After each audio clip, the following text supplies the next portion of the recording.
Hi there, Greg. Howdy. Yay. Hello, everybody. Howdy ho, folks. Yeah, hello, everyone. Great to see you, Greg. Good to see y'all too. It is empowering democracy. And our topic for tonight is how will people in the U.S. react to the end of neoliberalism, part 4. I'm being joined by Dee Peers, the host of Around the World with Dee and Friends, and also by Gregory Mallard, the host of Revolution Evolution on Facebook. Yeah, I'm still having computer trouble. It's still in the shop, so yeah. But we will. I found a new issue with it, so yeah. Okay, we will hope to see you very soon. Yeah, when I come back and all that, I'm going to come back with full force. Good. We look forward to that. Mm-hmm. So, we are here tonight to talk about, okay, once again, this is part 4. I'll be right back real quick. Okay, this is part 4 of a series where we're discussing the impact of the end of neoliberalism on the people of the United States. Okay, last week we started out by discussing the idea that the ideology of neoliberalism is becoming less and less dominant. The idea was asserted by Robert Kuttner that we, the progressives, have actually won the battle of the ideologies, and that I would the liberals. Going back to the term progressive, it has been so covertly co-opted by neoliberals that I don't even consider myself to be a progressive. I consider myself to be a leftist, like in the sense of Cornel West. Greg, but from the standpoint of Kuttner, Bob Kuttner, he is saying that what he considers to be the progressives and the ideology that he considers the progressives to have has been victorious because the neoliberal ideas are now discredited in elite circles, of various kinds. But then he raised the question, which we discussed in our last week's program, as to whether the politics, of neoliberalism was still important and still vital. And his view was that it was necessary for the progressives, the people that he calls progressive, to still win the political battle from the neoliberals. And that as yet, the progressives were not winning that battle, that the neoliberals were still very powerful and had a great deal of influence in politics here in the United States. And so what we were discussing last week, the main part of our discussion, was about the politics of the United States and how we're still constantly fighting with the neoliberals. There's no victory at all when it comes to the politics, because the neoliberals, and their money are still doing a tremendous amount of damage to our political system. And we spent a lot of time discussing how we can end this and reduce their influence, in politics. And we were all quite active in that discussion. You were too, Greg. Oh yeah, I was in the trenches in that one. Yeah. And you had some very good ideas, about that one, which is why, part of the reason why I wanted to continue our discussion of that, this week, the changing politics and the things that we can do to disempower the neoliberals in politics. Yeah, it's all going to have to come down to dumping the corruption. That's going to be a vital part in getting rid of neoliberalism is you have got to uproot the corruption. You've got to dig the root up. It's like a tree. Corruption is like a tree, and you've got to eliminate the taproot in order to get rid of the corruption. And the corruption stems from the money in politics, and that is the taproot. You eliminate that right there, you eliminate neoliberalism. Yeah, I think that's a very good analogy and a very good image to think in terms of. Have you any comments on that, Dee? Well, I do want to say that Madelyn just posted that she's going to be in here in about 10 minutes. That would be very And cool. When it comes to, I like going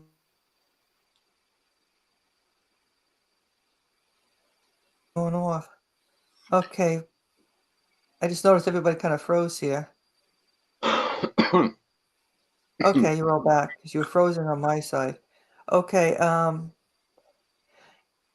like what Greg said where the tree is concerned, and I think we're noticing from the foreign policy aspect, and we're seeing with the U.S. that we are seeing things where the 1% is concerned, things are going to be crumbling. And people already see on the bottom, we've noticed a lot of people, well, angry about what's going on.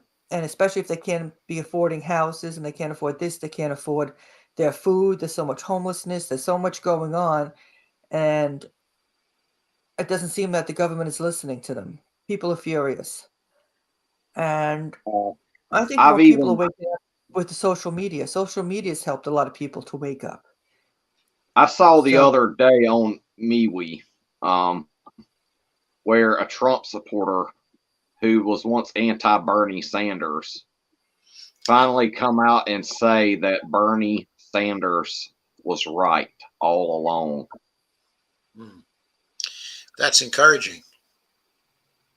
If you are seeing people on the right wake up and say that people who are leftists, progressives of some sorts, coming out and finally saying that the left is right, not the Joe Biden and Kamala Harris and Pete Buttigieg left, but our kind of left. Our kind of left, yes. Not the neocon, neolib bullshit left.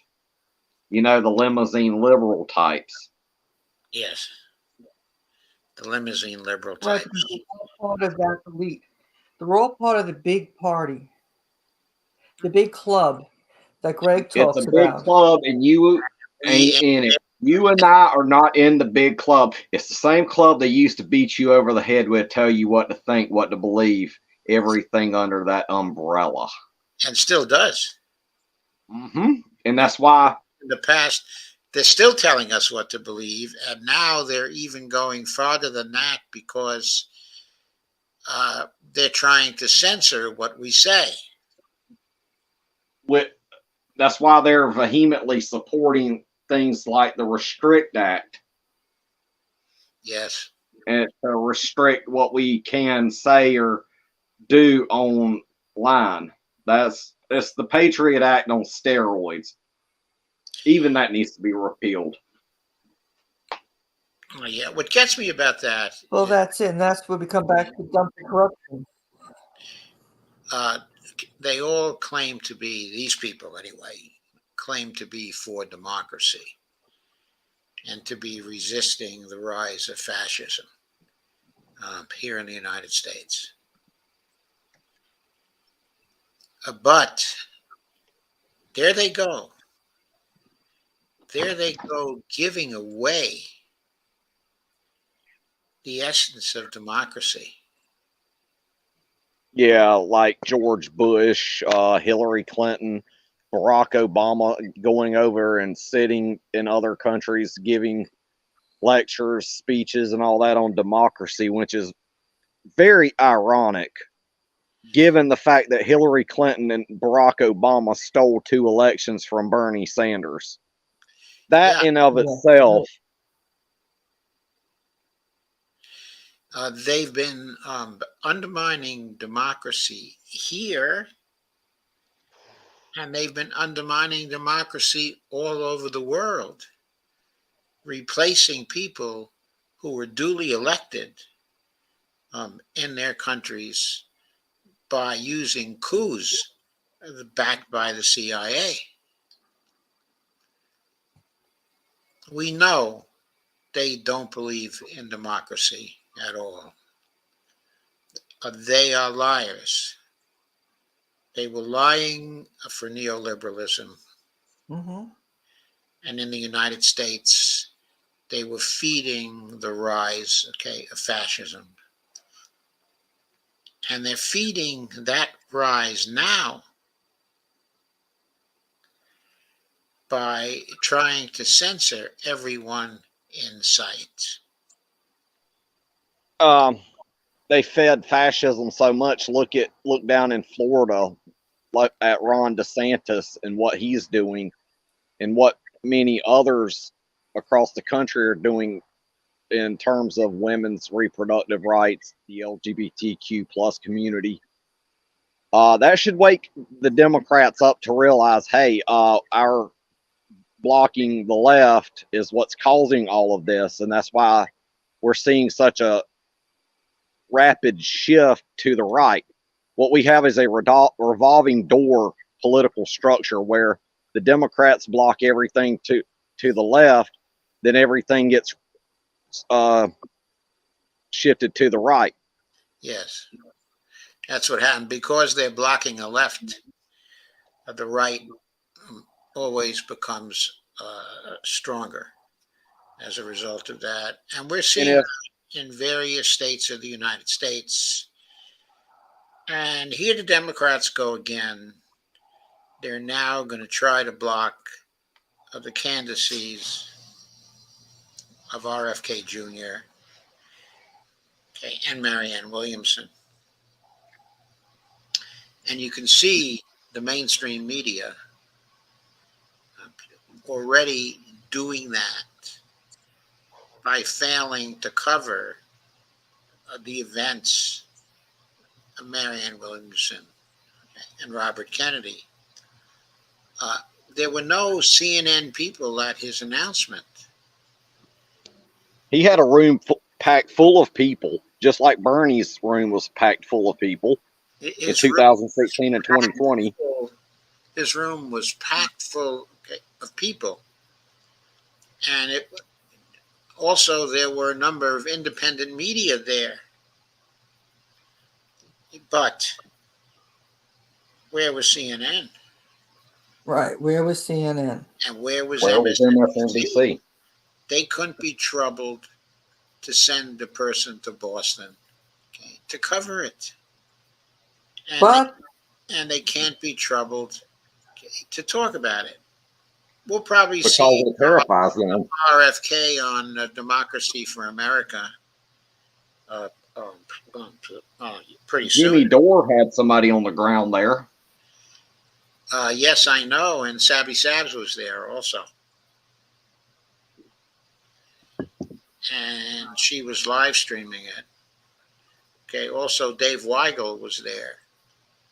I don't know who he's with now, maybe Daily Kos, maybe, something else like that. But there wasn't any mainstream media there. I'm not even sure Fox was there covering that. he's actually went on Tucker Carlson's show, and you've got to think, and this is if I were running for president too, I would go on networks like Fox News, The Blaze, because those are potential voters as well. Yes. And that's what Bernie Sanders did in 2016 and 2020. He went on those networks to talk specifically with voters who actually come out and agreed with him on a whole host of issues. And CNN, MSNBC took out these hit articles on them, just like they're doing now against Marianne Williamson, RFK, and all that. Yes, I know. I know we're It's seeing because articles already. It's because they are scared of their neoliberal candidates and their neoliberal footholds losing the debate, which they've already lost the debate. They just continue forcing it down our throats like it's nothing. Yes, I think that's right, and fits in with what we said earlier. They may have lost the battle, okay, of ideas, but they're going to try to stay powerful by stopping people from hearing the ideas that have already won the battle of ideas. I mean, they're going to hear no evil, speak no evil, and see no evil. That's what offsets Fox News from CNN and MSNBC. At least they're willing to make an effort to get those ideas out there, just like they hosted Bernie Sanders in 2016 and 2020, yes. Because they are actually more fair and balanced, which they really aren't, than CNN and MSNBC, which I've been calling MSNBC MSDNC. Yes, I because know. They're in the footholds of the Democratic National Committee, which I tried working with for 2 years and failed to even, it was a failure because they would not listen to anybody on the left. It was all about listening to their centrists and their watered down milquetoast right wing nutcases like Liz Cheney and Mitt Romney and all them others who they're all head over heels for. And I saw during all that where Pete Buttigieg supporters said they would much rather work with people like Liz Cheney than leftists. And that tells you everything that we need to know about these neolibs, that all they want to do is sit there and continue catering to moderate right-wing figures like Liz Cheney, who else? Mitt Romney, and a whole host of others. Adam Kinzinger. They would much rather go further to the right, blocking the left, and then they sit there and wonder why nobody wants to vote for their shitty, piss-poor candidates over all that. It's because they would much rather blame others than face reality and do a reality check. Okay, I think Madelyn is here. I think I just heard her. Yes, Madelyn is. Hello, Madelyn. Hello. Howdy. Can you hear me? Yes. I hear you well. Okay, perfect. Great to see you. Yeah, also we're here. Wow. We can hear you, and we're very happy that you're here. I am happy that I'm here too. We're all happy you're here. And I'm happy you're here.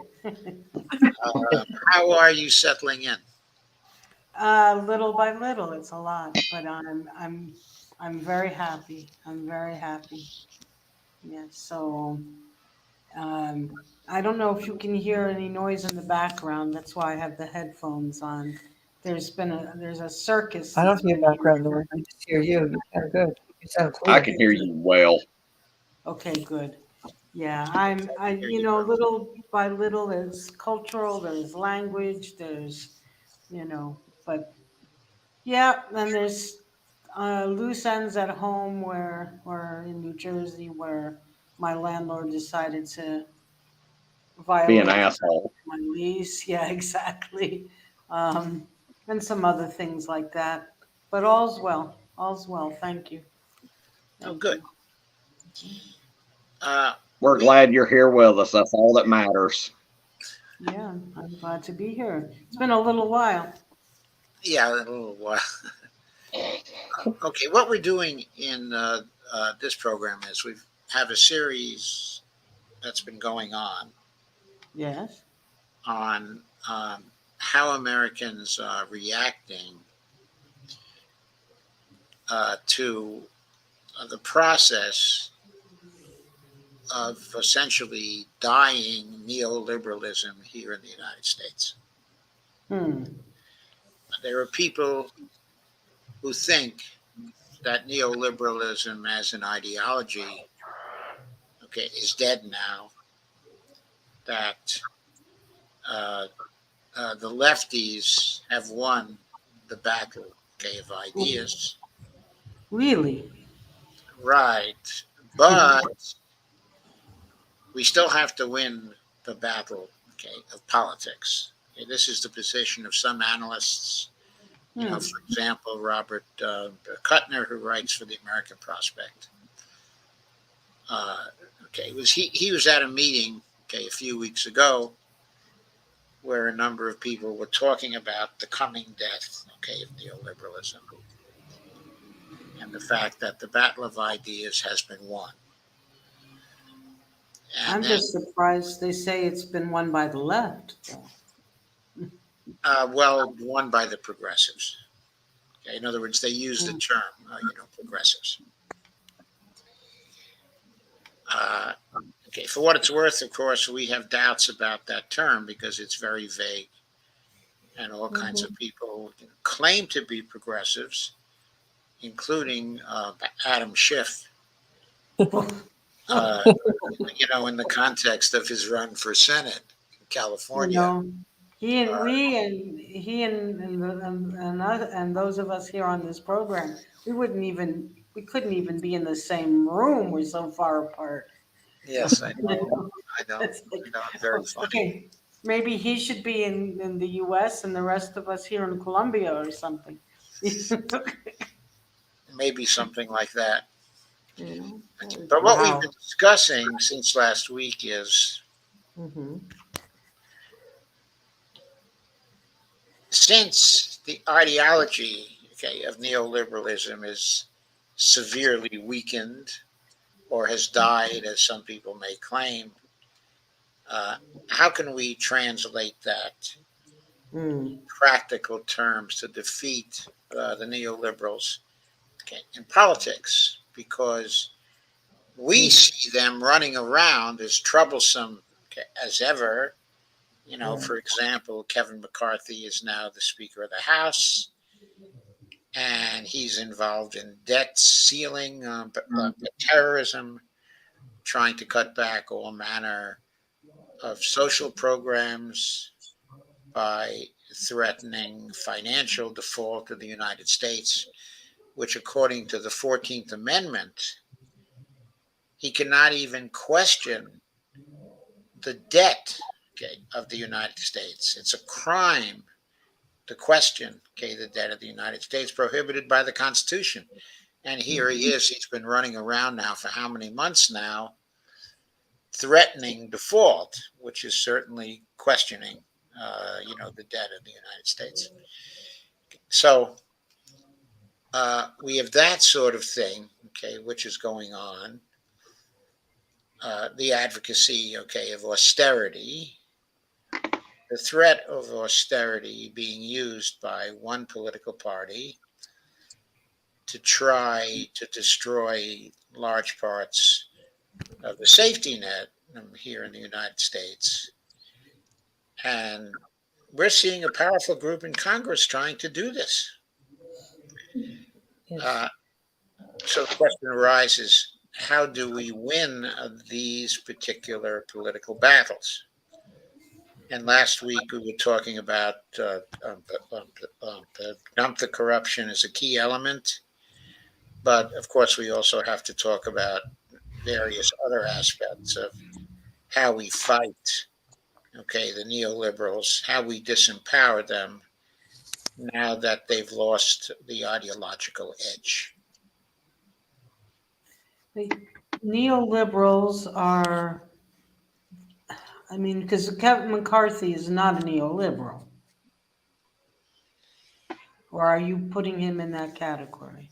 Well, I'm putting him in that category, but he's not the only one. He's a neoliberal in the sense that he apparently certainly believes in the Washington consensus in foreign policy, and he certainly believes in domestic austerity, which is a key part, okay, of the neoliberal program.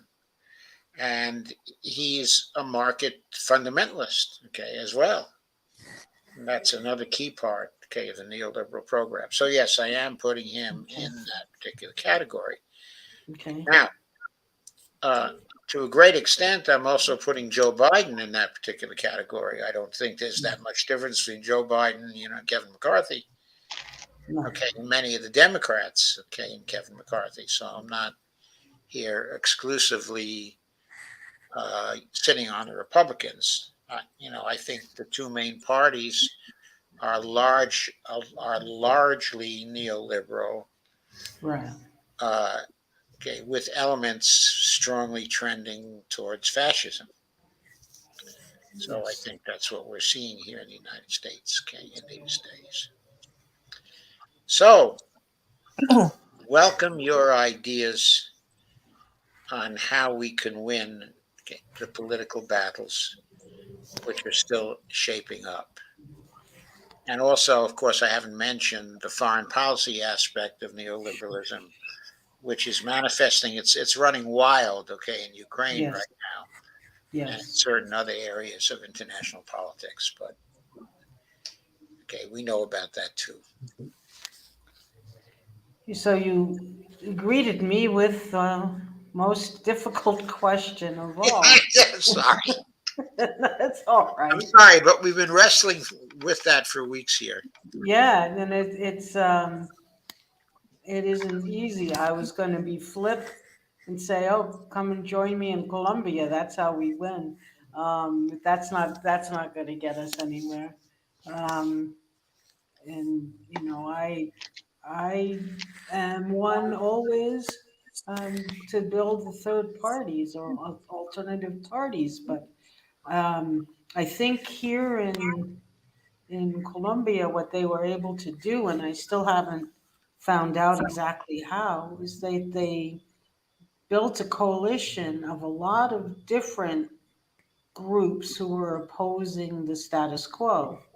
And so, if it were only the far left or if it were only, a few groups on the left, I don't think they would have been successful.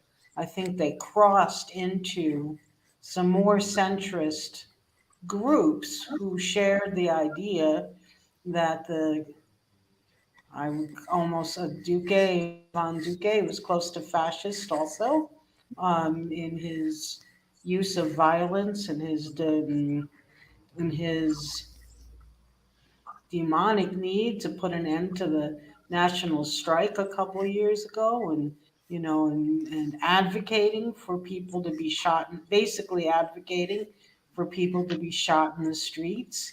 Um, so yeah, I mean, what I know of it is that it wasn't just quote unquote the usual suspects on the left. It was a very broad called Pacto Histórico, and they're still trying to here activate that to prevent a movement backwards, because we all know the U.S. doesn't want to see countries around the world go the way of Colombia, or Honduras or others, Brazil even. So I think, we, Or we Chile. need to, Chile, or even Peru, because when Peru was in a good spot until the next coup that overturned what was done. So I think that the principles from those, um, from all of that, to me, are working in unity somehow, working in unity with people on the people who, Hmm. I'm not even going to put a left or a right on it. I'm going to say people who don't like the status quo and want to move in a different direction. I think that's very good as a central idea. Mhm. And I think that's what we have to do here in the United States. Agreed. And there are many groups here who are, forming a mutual aid coalition, and also uh, who are working on certain issues in order to inform people about those issues, and in order to inform people of the bankruptcy of the status quo. So we see that is going on, okay, on the left. It's going on, okay, in independent media also. We have a part in that we're pushing the dump the corruption idea, Correct. which is to get rid of the status quo in terms of the incumbents, but also in terms of challenges to the incumbents who Mm. are only representing the status quo. And big money. I know people who've been following this know what dump the corruption is, but that big money is such a big part of what needs to go. And I mean, housing, the issues of housing, they're getting worse by the day, or people without adequate housing, I should say. That's getting worse by the day. And then, the from where I sit, like every day another mass shooting, or a 16-year-old boy, black boy, walks up to a door to he thinks he's coming to pick up his brothers, and he gets shot twice. The racism is still, it's just, I don't know how it, that that has to, we have to address that too. And then all the anti-trans bills that the one that was just passed in the House. And I mean, there's just so much. I don't know how, I'm not quite sure how we get past that. I'd love to hear what other people think. Mm. I think, from my point of view, what you're saying is that all of the problems we're seeing right now are so many and so overwhelming that it's hard to know how to build a coalition to address them all. Okay, that's going to address them all. But the dump the corruption idea in its specifics, okay, in a way, okay, of addressing them all. Because if we clean sweep the Congress Hmm. and do the same to the state legislatures, where people, okay, are also taking money, we get new people in who are not beholden to the big money.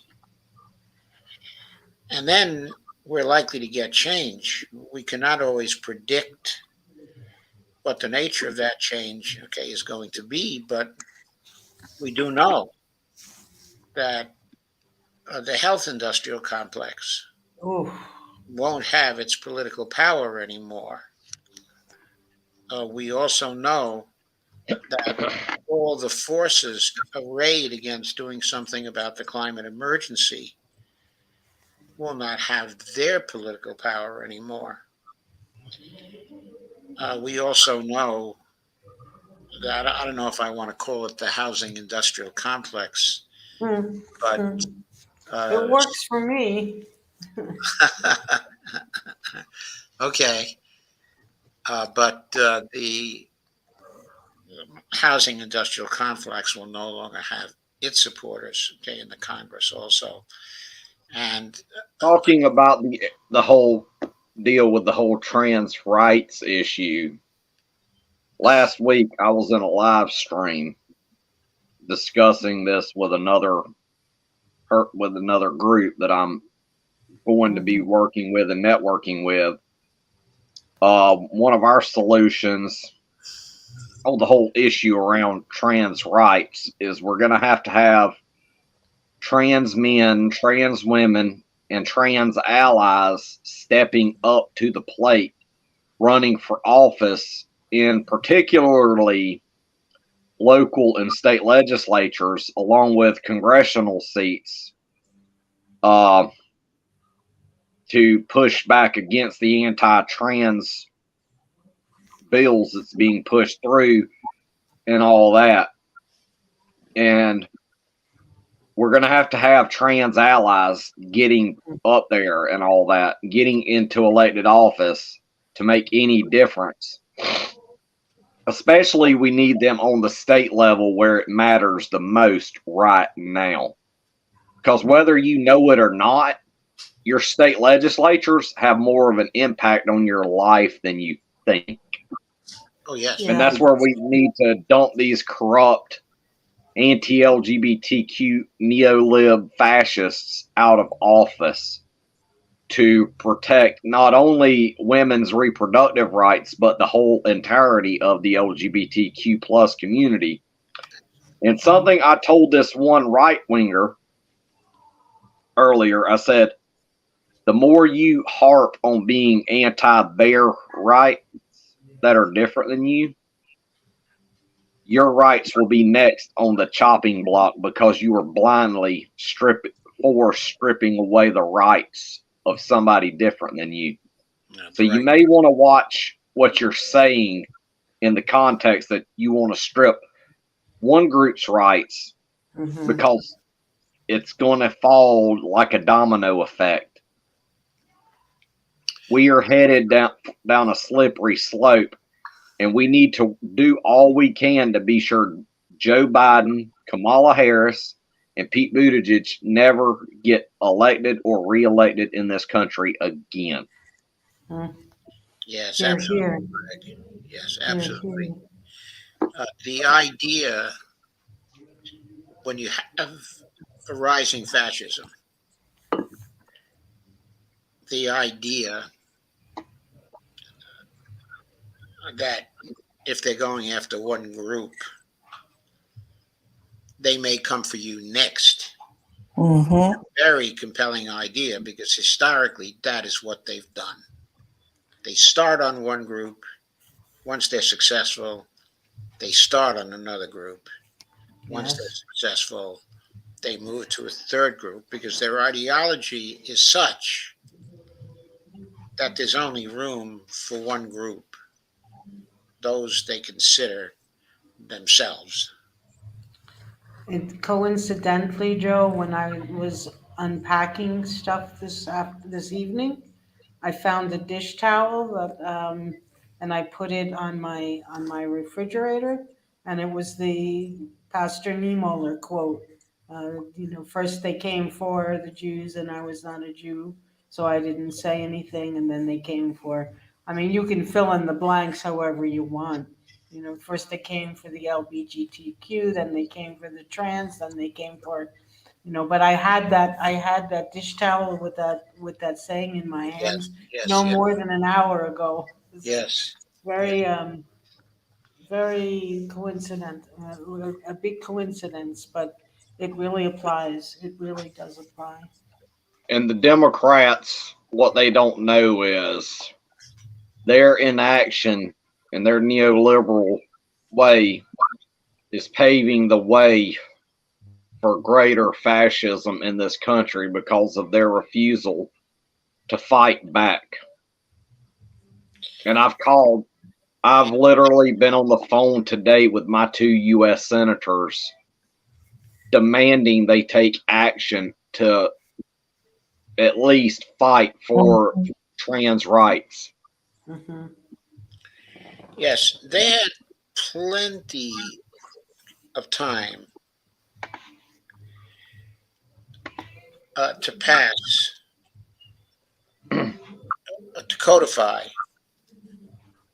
the Roe v. Wade view, to codify that the law. They had decades to do it, but Mm-hmm. even after the Supreme Court came down with its decision, they had plenty of time to codify it then if they Yeah. had addressed it on an emergency basis.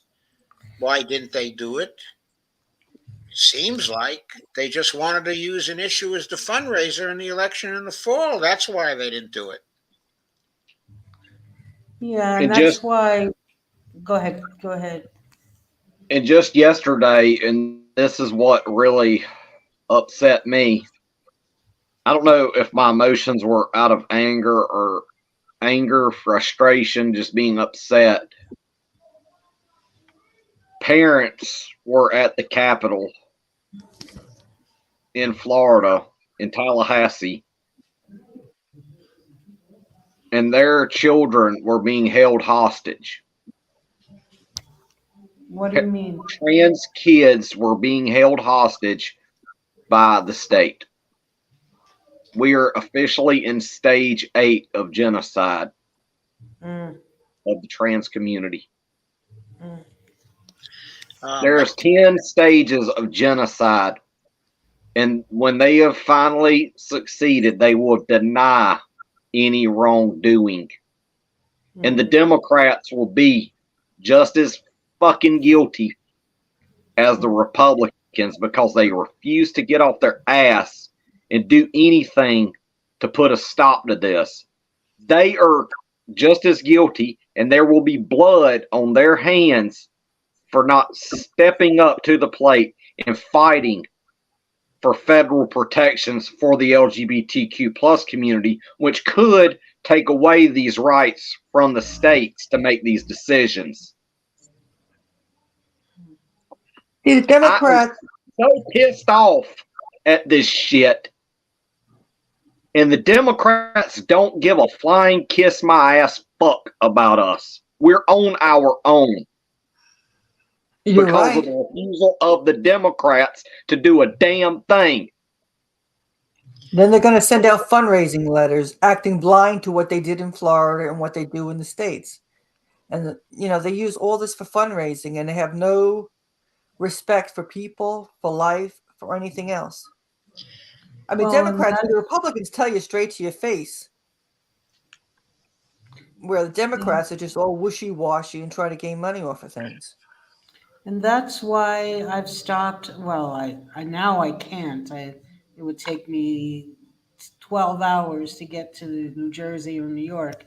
But before I moved just a couple of weeks ago, for the last 2 years, 3 years, I stopped going to a lot of different grassroots, so-called grassroots demonstrations because I knew that I was just feeding into the sentiment that we had to vote Democrat.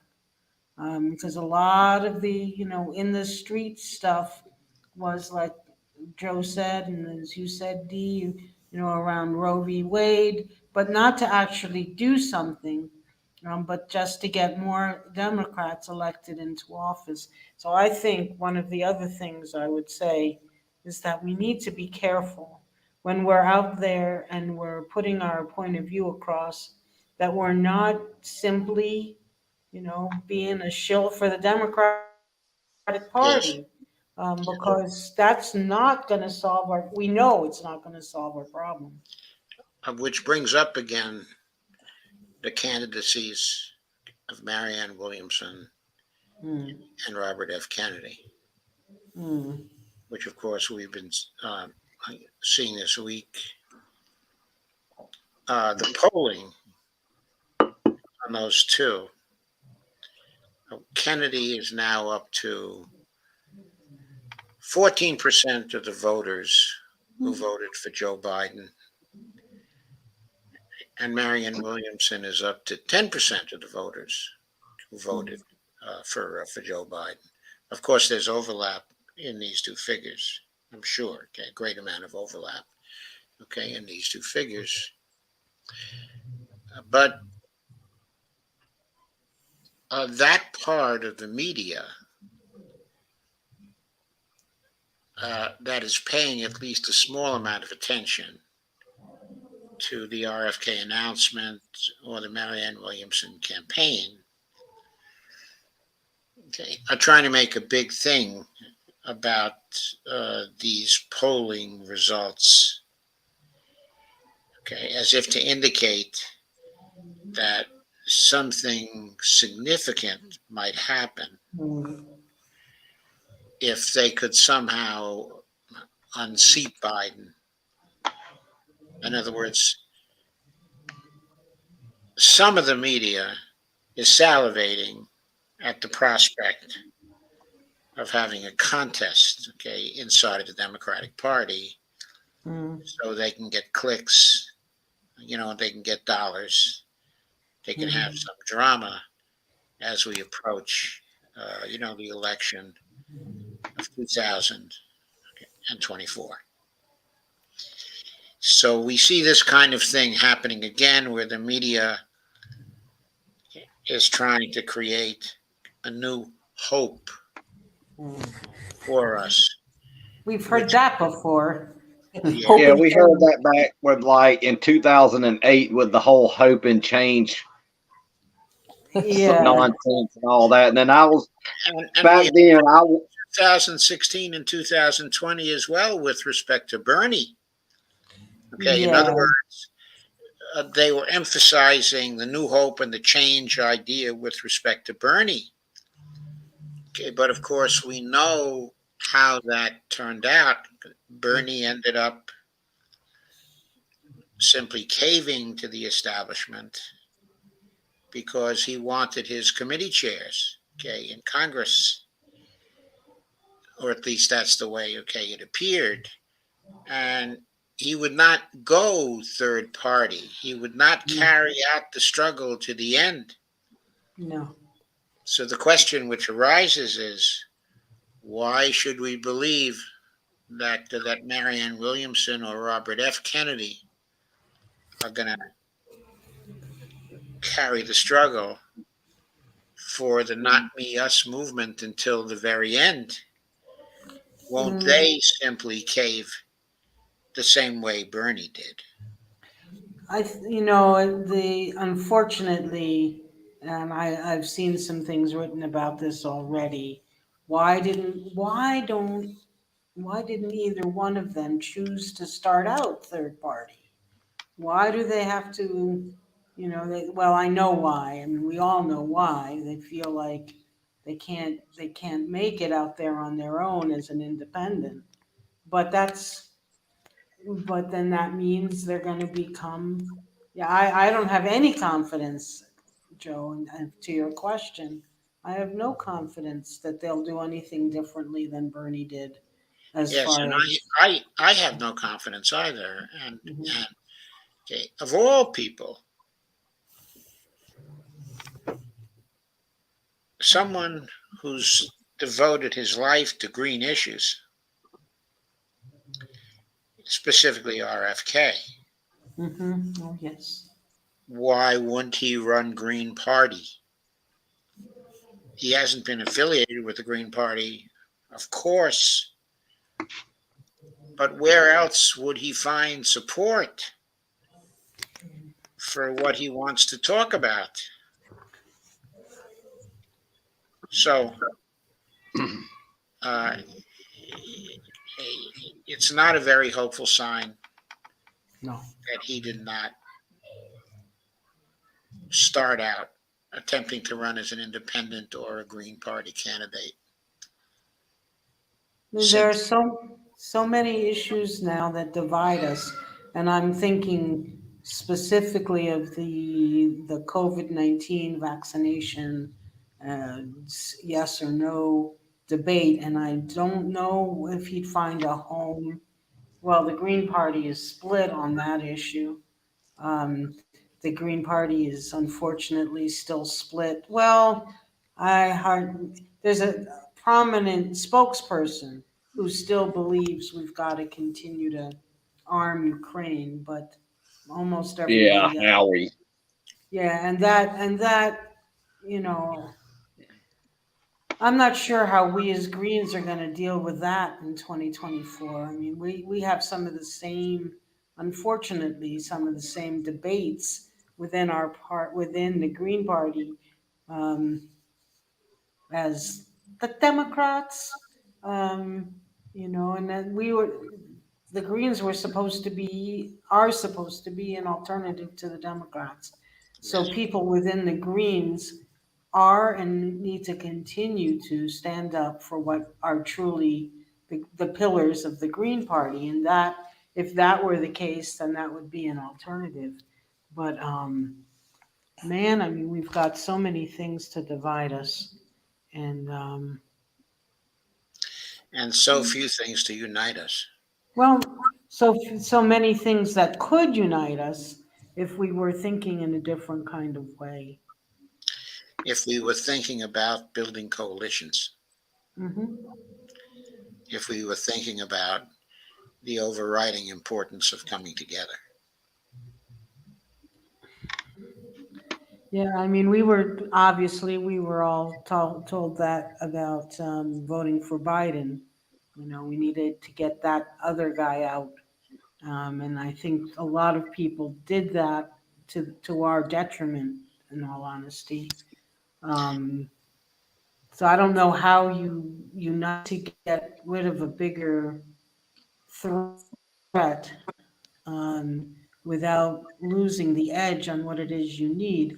I don't know how many times I had people approach me after an event where the Greens were featured or they were part of the event. There's only two choices. If you don't pick one of those two choices, you're not even playing in the game. You got to play the game. You got to pick one or the other. And she wouldn't tolerate me saying anything else. And she got me so annoyed. Um, but that's part of what we got to do. We got to convince, I mean, unless things get so bad that people can see that. I mean, I wish I had a dime for everybody who said, I'd really like to vote third party, but I'd put all the money back into the third parties. Okay. What do you? Mhm. Does anybody have anything to add? Because we're kind of coming to the end of the hour. All of these, like what Madelyn was saying, you have all these people that make an excuse to not vote green because they want to sit there and say, oh, they will split the vote. I got into an argument just the other day with You this. in an argument? I'm always in a pissing contest. Come on. That's I know that's why I But said that. this limousine liberal wanted to sit there and say, oh, but you're taking votes away from Democrats. You're taking my vote away from this, and I'd say, look, dumbass, a vote for the Green Party is a vote for the Green Party, just like a vote for your shit lib Democrat is a vote for your shit lib Democrat, just like a vote for any Republican is a vote for a Republican. I'd say if you knew basic math and arithmetic, you would realize that by now, that a vote, just because a vote does not go for your candidate doesn't mean shit. Mm. And that's what I had to tell this dumbass that just wanted to sit there and argue, oh, your vote's being taken away from Joe Biden and these other Democrats. Well, maybe if the dumbasses actually worked for my vote and supported policies that I support, maybe I would vote for them. Until then, hell no. I am not wasting my vote on a shit lib candidate that's not going to support the things like I support. Yes, And these people need to get it through their thick freaking skulls. yes, I'm not wasting my votes, okay, on someone who does not support me. Mhm. Yeah, if you don't support me or people within my community, I'm not going to vote for you. Yeah, if you're not I going to do mean, it, so figure out a way to do something for me if you want my vote. I Absolutely. remember when Hillary Clinton was running, one of the times she was running, and I was the director of a nonprofit peace organization at that time, and I'd worked 15 years or 12 years or 10 years, day in, day out, being anti-war, not in favor of this war, not in favor of that one. And then people told me I had to vote for Hillary Clinton, for the same reasons you're talking about, Greg. And I said, no, I can't do that. I mean, how can you spend every day from morning to night with every breath fighting against something, and then when it comes time to vote, say, well, I guess I can only vote for somebody who's pro-war? No, how do you can't, we have to stop doing that, you know? You know, if Hillary Clinton had been elected in 2016, Mm-hmm. the Ukraine war could have come far sooner. This is true. That's true. And had it come far sooner, the Russians would not have been ready. Mm. So, in a way, Mm. the election of Donald Trump in 2017 created a situation where the Russians would be strong enough to push back against Mm. the NATO surrounding of Russia, okay, with enemies, because Hillary Clinton would have pushed that as soon as Oh, she yeah. got into office. That I mean, in Syria too. Mm-hmm. Victoria Nuland is Hillary Clinton, one of Hillary Clinton's creatures. Hillary Clinton's creatures, love it. Hillary It Clinton. sounds like a new line. Maybe if we sold Hillary Clinton creatures, we could turn the tide against neoliberalism. Right? It's like, see. Okay, so let's check and see, okay, if we have But any. yeah, we seriously need to vote against these types. Yeah, we do. Yeah, we seriously need to build our third parties. Okay, but And what I think the Green Party should be doing right here, right now, is going ahead and running candidates starting now, and get those candidates, whether it be on the local level, state level, get them all out there talking to, because right now statistics are showing that there's a massive rise in independent voters, and those are going to be the voters along with, and I'm sure Madelyn can agree with me here 100%, the Green Party could be reaching out to these independents, well, an overwhelming, a good chunk of them.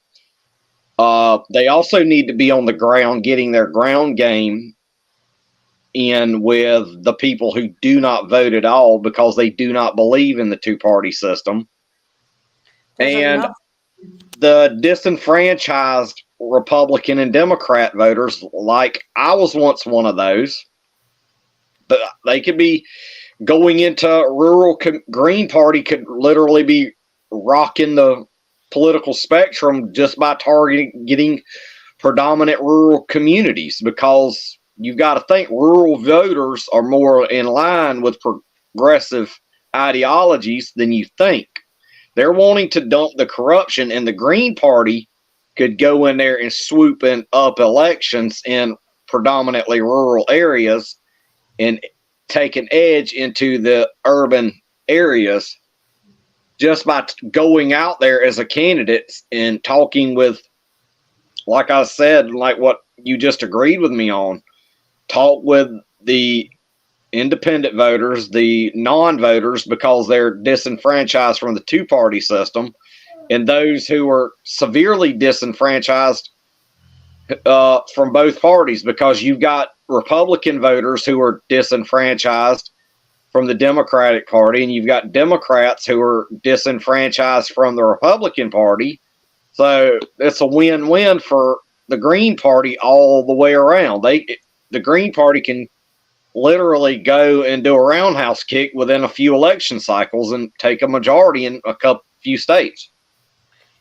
Yeah, I mean, the numbers are there. The numbers are there. It speaks to that. I mean, and when people would say you're taking votes away from the Democrats or you're taking votes away from the Republicans, okay. So what?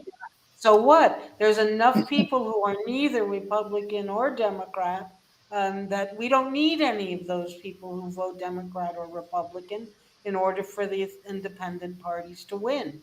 But what we need is people to get so fed up, okay, that they're not going to let themselves be turned around again, voting for the quote unquote lesser of the two evils. Because at this point, I'm not even sure who's the lesser of the two evils anymore.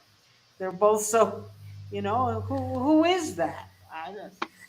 Anyway, yeah, I'm with you. Yes, I'm not sure who's the lesser of two evils now, okay, as well, because, yes, Trump was certainly a threat to impose an authoritarian dictatorship had he won a second term. Oh, man, yeah.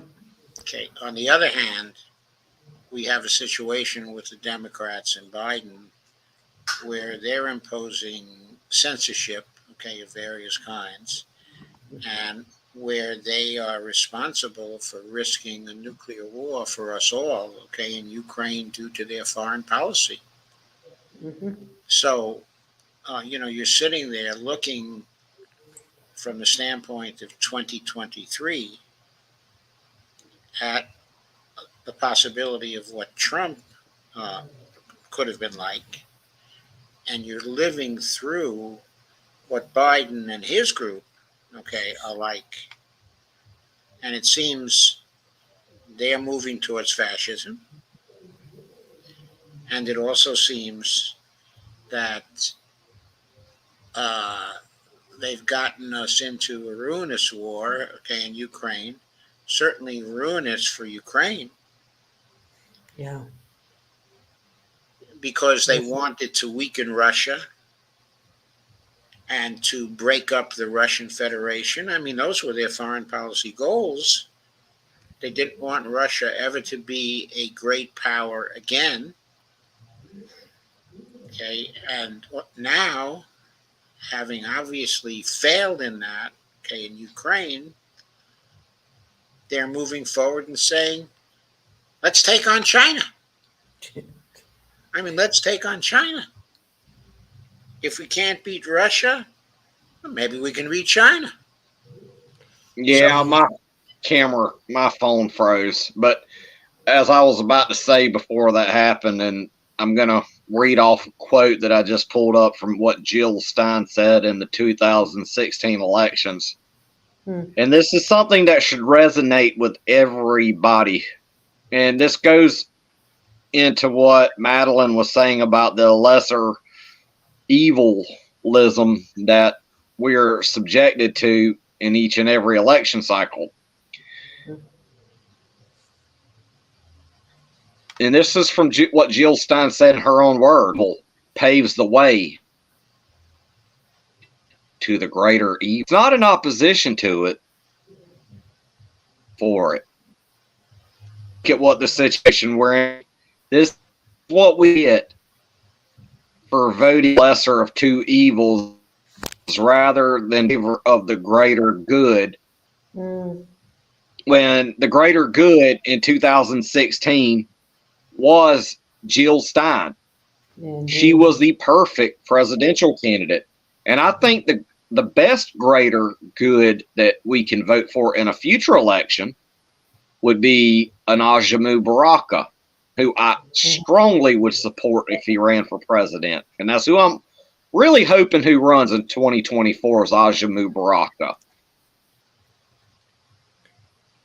Yeah, we'll see how it all plays out in the Green Party. I think there's going to be a huge pushback against Howie Hawkins if Howie Hawkins tries to run again, since, he was the Green Party candidate in 2020. And I think if he tries to run again, there will be the Ajamu Barakas, the Jill Steins, and others who will push right back. Because having him, Howie Hawkins, who speaks like he's with the State Department when it comes to Ukraine, is going to Yes. bring everybody backwards. Everybody. So it should be interesting to see. But yeah, I would support Ajamu. I'd support Jill again if she were to run. Well, I'm not going to be able to vote, but I wonder if I'll be able to vote. Well, I if think you my still have dual U.S. Colombian citizenship, you will be able to participate in the primary yeah. regardless. Yeah, I think I'll still be able to. I'm still a Green. I'm still working with the New Jersey Green Party. So, Yeah. so anyway. Okay, so I think we've about ended for tonight. I don't see any comments here that we need to take account of. So, okay, I don't think this conversation, okay, is done yet. Mhm. It's far from over. I'd like to continue it next week, because really the conversation is now changing a little from week to week as new political developments occur. Mhm. And as the Americans are more and more subjected, or may be subjected, to further damage done by the dead hand of neoliberalism, if we Dead put hand. it that way. I Okay, like if people agree that somehow neoliberalism is dead, for a movement that's dead, it's still in a position to do a remarkable amount, okay, of damage. Mm. So we have to watch that too. So I hope you'll all come back for our next week's stream, which will be at Thursday, okay, at 9 o'clock. Okay. And hopefully Matt Waldie will join us again. Well, hopefully, I sent him a link, okay, to today's stream, and I tagged him also when the stream started. But I think he's probably not yet free on Thursday. He expects that he soon will be on Thursday, but I think it's too soon for him. Now, he's become a permanent part of our stream on Tuesday when we talk, expressly about the international system and changes that are likely to happen after a Russian victory, okay, in Ukraine, Mm-hmm. which looks like it's getting closer and closer. Mm. So he's a part of that stream. We would love to have you come and be a part, be a part of that stream on a weekly basis, also, Madelyn, if you can find the time. I will try. I will definitely try. It's good that it's late, because it's an hour earlier here. Yes. So the later the live stream is, the more possibility I have of joining it. Okay, great. And I have always loved being in a live with Madelyn. Oh, so have I. Thank you. Me too. You all have Well, I'm glad. I've You're so enjoyed. popular. What? I said you're so popular, Madelyn. Well, I think it's because you're a very serious person, Madelyn. Yes, I yes, do- very smart. and yeah. serious. Just like I am, and I'm getting to be more serious because You are- I'm learning a lot from Madelyn, and I have to give her credit for that. Thank you. No, because today I feel like I could climb on your back, on your shoulders, and that you could lead, not just me, but many people to where we need to go. You've started to get a lot of strength and oomph behind, and direction, focus to what Kind you're of like saying. Miss. I don't know if you've ever watched this PBS kid show called The Magic School Bus, but it's like Miss Frizzle with her lizard on her shoulder, her pet lizard on her shoulder, so to speak. Sorry, I'm a nerd in that aspect when it comes to stuff like that. Are you calling me a lizard? No, but I'm using it as an analogy. I know, I know, Yes, I I know. think he was calling himself a lizard. The lizard? I thought he was the, okay. Well, but But we uh, all need to climb on each other's backs and shoulders. I would Yes, we say do. that. Yeah, yes, I've actually used a lot of Madelyn's debate um, skill against the neolibs and the neocons, especially over the last 6, 7 months. Well, that's well, very good. very gratifying and satisfying, and thank you. Okay, Thank there you. were a couple of things that I still had to say. First, of course, please do not forget to buy me a coffee. Just one? Please do not forget to occasionally visit my Patreon account, okay, both of which are on the screen right now. And then the most important thing, Don't forget to like, share, comment, and subscribe to the channel. And click that notification bell so you don't miss out on future updates from Joe Firestone Empowering Democracy. and thank you very much, Greg. I And love the way Greg says the that. Yes, final perfect. thing that I wanted to say was that, okay, I will be back tomorrow at 9 for one of the Dump the Corruption shows. Mhm. We have started to administer the litmus test now, not just to progressives and Democrats, but we have started on the Republicans now. Last night we did our first show on 5 of the Republicans, including Kevin McCarthy and Steve Scalise. Needless to say, all 5 of them bit of the dust, which means they failed They the failed. litmus test. So I'll be doing 5 more tomorrow, and I intend to do 25 of the conventional Republicans before I stop. After that, I'm debating doing maybe 20 of the Freedom Caucus Republicans to see if their fundraising pattern, okay, is any different. Okay, I'm trying to find out if they too are taking the big money.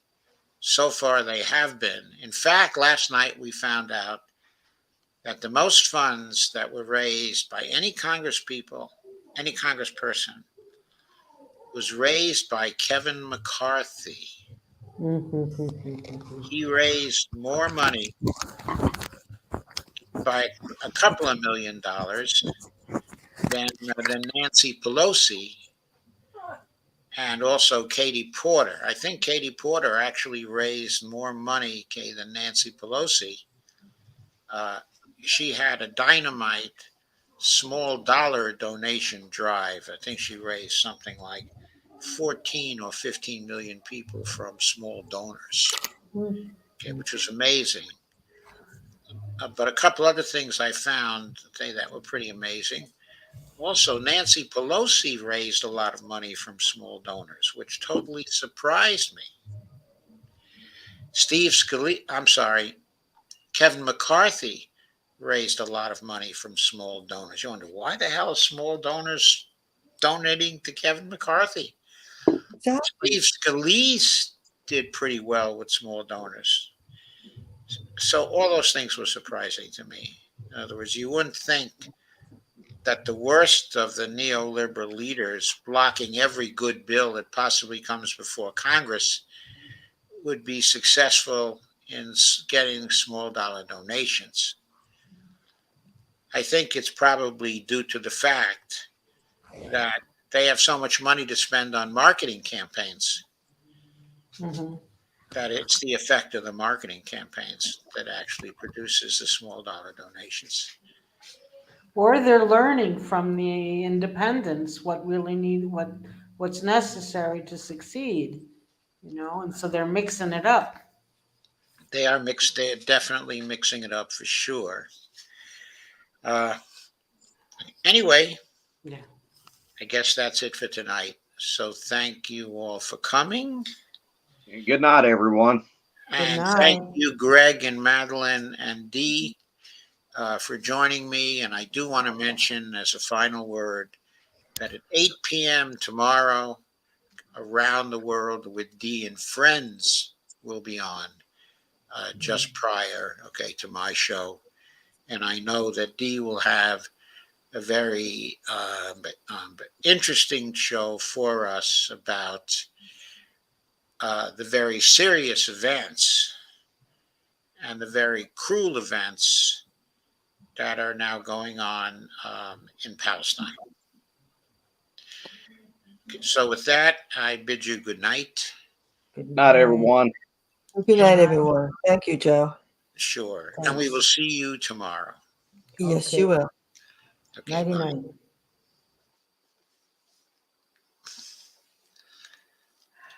That was good. I did my best all through that to keep my blood pressure low. Yeah. So let us see how successful I was.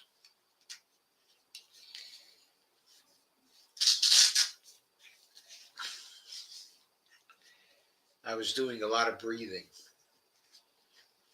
in and out during that show, which I will do now for a few minutes before I actually take my blood pressure. Okay.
$149/83. Isn't that good? I thought that was good. No, too high on the systolic side. Oh. It has to be, to say it's decent, it has to be in the 130s. Oh, It okay. doesn't get good until it's in the 120s. I'm gonna want me to warm this tea up. Yeah, the 83 was not bad. Okay. Okay. But the 149 was bad. So we try it again and we see how it works. So I think